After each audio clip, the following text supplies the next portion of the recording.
الحمدللہ رب العالمین والصلاة والسلام علی الحمدللہ رب العالمین والصلاة والسلام علی سید الانبیاء والمرسلین اما بعد۔ سنن نبی داود میں ابو سہلہ صائب بن خلاد رضی اللہ عنہ کی روایت۔ یہ صائب بن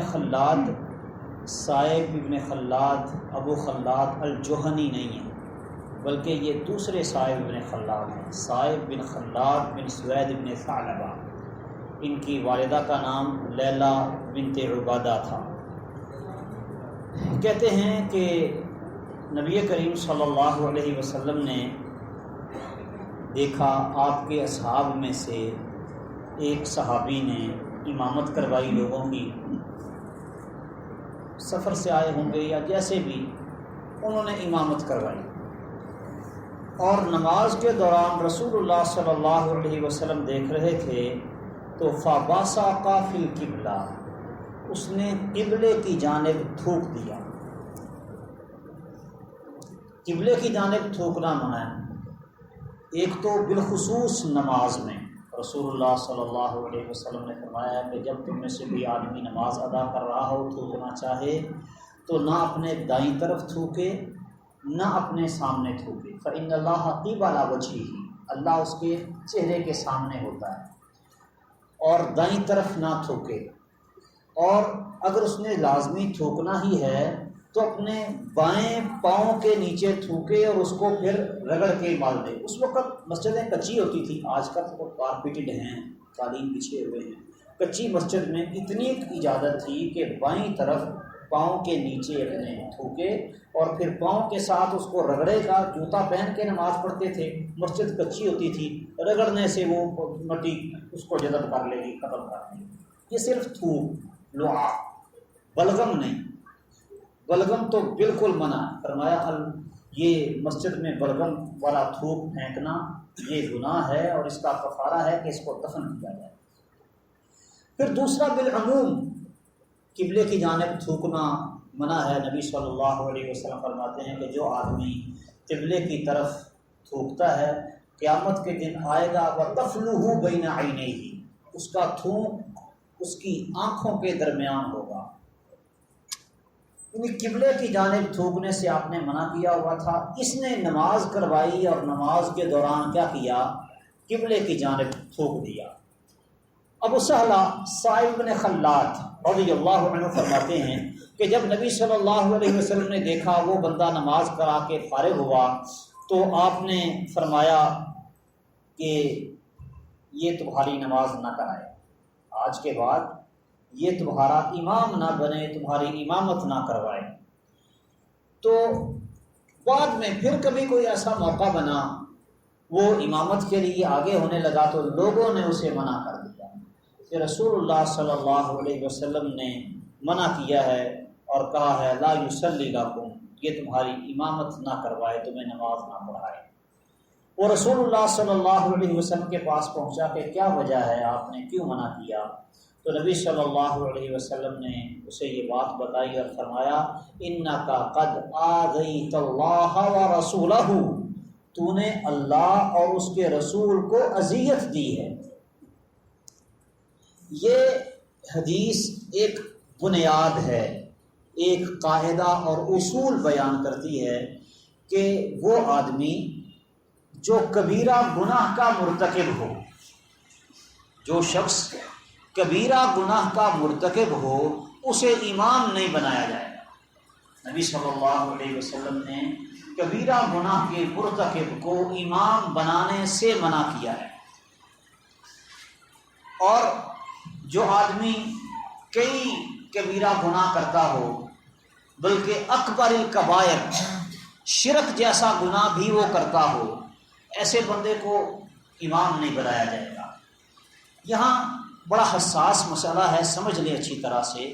ایک ہے آدمی کا شرک کرنا اور ایک ہے اس کا مشرک ہونا، دونوں میں فرق ہے۔ جو آدمی شرک کرتا ہے، مثال کے طور پر آپ سمجھتے ہیں کہ غیر اللہ کے نام کی نظر نیاز دینا نبی صلی اللہ علیہ وسلم نے منع کیا، شرک ہے۔ قبر کے آگے جھکنا اور اس کو سجدہ کرنا یہ منع ہے ہماری شریعت میں۔ اب جو بندہ وہ کام کر رہا ہے اسے پتہ ہی نہیں کہ یہ منع ہے، وہ بیچارہ یہ سمجھتا ہے کہ شاید یہ نیکی کا کام ہے، وہ اپنی جہالت کی وجہ سے گناہ کے کام کو نیکی کا کام سمجھ کے کر رہا ہے۔ آپ جانتے ہیں کہ یہ شرک والا کام ہے، لہذا آپ یہ کہیں گے کہ یہ بندہ جو یہ کام کرتا ہے یہ شرکیہ فعل کا مرتکب ہے، لیکن اس بندے کو آپ مشرک نہیں کہہ سکتے۔ اسے مشرک قرار دینے کے لیے کچھ اصول اور ضابطے شریعت نے مقرر کیے ہیں۔ پہلی بات تو یہ ہے کہ وہ بیچارہ جاہل ہے، اسے پتہ ہی نہیں۔ یہ بندہ جو قبر کے آگے ماتھا ٹیکتا ہے کبھی بت کے آگے کیوں نہیں ٹیکتا؟ اس لیے کہ اسے پتہ ہے کہ بت کے آگے ماتھا ٹیکنا شرک ہے، وہ اسے شرک سمجھتا ہے، نہیں کرتا۔ اور قبر کے آگے ماتھا ٹیکنے کو جب یہ شرک سمجھے گا تو نہیں کرے گا، وہ اس کو شرک سمجھ ہی نہیں رہا، وہ جاہل ہے، لا علم ہے، اس کی لا علمی دور کی جائے۔ اور اگر وہ کسی غلط دلیل سے غلط استدلال کر رہا ہے، تعبیر کا سہارا لیتا ہے، اس کی تعبیر کو رفع کیا جائے۔ کئی ایک موانع ہیں، یہ ایک لمبا باب ہے، یعنی یہ تو الگ الگ چیزیں ہیں، ایک ہے کسی کا شرک کرنا اور ایک ہے اسے مشرک قرار دینا۔ جو کافر یا مشرک ہے جسے آپ کافر یا مشرک قرار دے لیں اس کے پیچھے تو نماز ہوتی ہی نہیں، اگر آپ پڑھیں گے تو دہرانی پڑے گی۔ دوسرا وہ ہے جو کفر یا شرک کا مرتکب ہے یا کبیرہ گناہ کا مرتکب ہے، اس کو کافر یا مشرک علماء نے قرار نہیں دیا، ایسے بندے کو امام بنانا منع ہے۔ لیکن اگر کوئی آدمی ایسے بندے کے پیچھے نماز اس کو پڑھنا پڑ جاتی ہے تو نماز ہو جائے گی۔ اب جس طرح یہ آدمی جس نے قبلے کی جانب تھوکا تھا کبیرہ گناہ کا مرتکب تھا، اب کبیرہ گناہ کا مرتکب تھا، نبی صلی اللہ علیہ وسلم نے منع کر دیا کہ یہ تمہاری آج کے بعد جماعت نہ کروائے، لیکن آپ نے یہ نہیں کہا کہ جو نماز تم نے اس کے پیچھے پڑھی ہے وہ دہراؤ۔ اس سے یہ بات تو واضح سمجھ آتی ہے کہ کسی کبیرہ گناہ کے مرتکب کے پیچھے اگر بندہ نماز کبھی ادا کر لے مجبوراً، لا علمی میں اس کو پتہ نہیں ہے یا مجبوراً اس کو اس کے پیچھے نماز ادا کرنا پڑی، اس نے اپنی خوشی سے اس کی اقتداء نہیں کی، اس کو امام نہیں بنایا، تو ایسے بندے کی نماز ہو جائے گی۔ ایک ہے نماز کا ہو جانا اور ایک ہے ایسے بندے کو امام بنانا، ان دونوں کے اندر بھی فرق ہے۔ اسے کبیرہ گناہ کے مرتکب کو امام بنانا جائز نہیں، لیکن اس کی اقتداء میں اگر کبھی نماز پڑھنا پڑ جائے تو نماز ہو جائے گی۔ جب تک بندے کا اختیار ہے، اس کو پتہ ہے کہ جو امامت کروانے والا ہے وہ کبائر کا مرتکب ہے، اس کے پیچھے نہ نماز پڑھے، اس کے اختیار میں ہے۔ کبھی ایسا ہوتا ہے کہ بندے کے اختیار میں نہیں ہوتا، آج کل تو یہ ماحول خیر ختم ہو چکا ہے کہ بندے کے اختیار میں نہ ہو۔ جب اسلامی حکومتیں تھیں وہ یعنی کہ ایسے ملوک، ایسے بادشاہ مسلمانوں پر مسلط ہوئے جنہوں نے نظام کو کافی حد تک خراب کر دیا تھا، لیکن بہرحال ایک سسٹم نظام جو تھا وہ قائم تھا۔ تو اس وقت حکومت کا مقرر کردہ جو امام ہوتا اس کے پیچھے ہی نماز پڑھنا پڑتی تھی، خواہ وہ کیسا بھی ہو۔ تو نبی صلی اللہ علیہ وسلم کا فرمان ہے کہ ہر آدمی کے پیچھے نماز پڑھو، چاہے وہ برن کانا او فاجرا، نیک ہے یا برا، نیک ہے یا برا ہے، اس کے پیچھے نماز پڑھو۔ جب تمہیں نماز پڑھنا پڑتی ہے اس کے پیچھے تم مجبور ہو۔ حکومت کے مقرر کردہ امام کی مخالفت حکومت کی مخالفت سمجھی جاتی تھی، آج کل یہ سسٹم نہیں، آپ ایک مسجد میں نہیں دوسری میں چلے جائیں گے، اوقات کا بھی فرق ہے، ایک امام کے پیچھے نہیں دوسرے کو امام بنا لیں۔ جب تک بندے کا اختیار موجود ہے اس وقت تک کبیرہ گناہ کے مرتکب کو امام نہیں بنایا جائے گا۔